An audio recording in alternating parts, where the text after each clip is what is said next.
नियोजित शिक्षकों एवं बीपीएससी शिक्षकों के अलावा जो अनुकंपा कर्मी हैं जिनके आश्रितों को नौकरी मिलना है, इन मामलों के निपटारे के लिए जो कमेटी बनाई गई थी उसकी रिपोर्ट अब आ गई है और उस पर से तमाम चीजें स्पष्ट हो गई है। इन तमाम चीजों को लेकर सरकार पर सवाल भी उठ रहे थे कि सरकार टाल मटोल कर रही है। तो फाइनली इसको लेकर सुनील कुमार ने आज बयान दे दिया है और तमाम चीजें क्लियर कर दिया है। आइए सुनाते हैं शिक्षा मंत्री सुनील कुमार ने ट्रांसफर नीति को लेकर क्या कुछ कहा था। 30 सितंबर तक हमने कहा था कि हम लोग उसको मंजूरी देते हैं। आज 25 तारीख है, तो 30 हमने कहा ना, बिल्कुल अंतिम 1-2 इश्यूज हैं।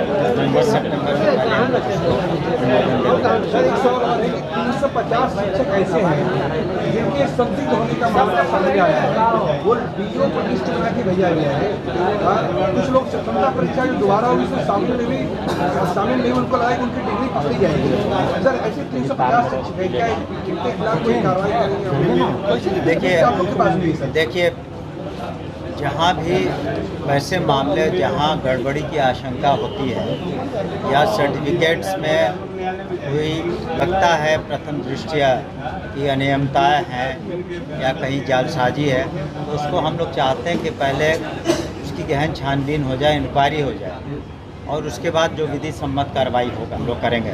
लेकिन इतना निश्चित है कि अगर कोई भी शिक्षक या शिक्षिका अगर उसने अपनी नियुक्ति कराई हो कभी भी पंचायती राज व्यवस्था में या किसी भी माध्यम से और बीपीएससी में अगर कोई गड़बड़ी पाई जाती है तो निश्चित रूप से विधि सम्मत कार्रवाई तो होगी, लेकिन उसके पहले हम लोग जांच करके आश्वस्त हो जाना चाहते हैं कि वास्तव में ये बातें सही हैं, ताकि कोई निर्दोष व्यक्ति उसमें फंसे नहीं।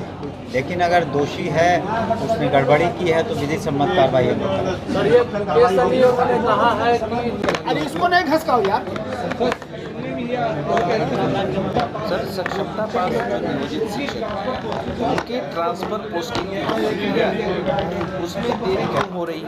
न सिर्फ सक्षमता लेकिन बीपीएससी से जो खास है कमीशन से भी, तो वो बिल्कुल अंतिम चरण में है। अगले 2-3 दिन में हम लोग पूरा कर लेंगे और आप लोगों को हमने जैसा कहा था, सदन में भी कहा था कि हम लोग यथासंभव उसको उदार रखेंगे और कोशिश करेंगे कि अधिकांश जो पिटिशन आए हैं उनको एड्रेस करने का।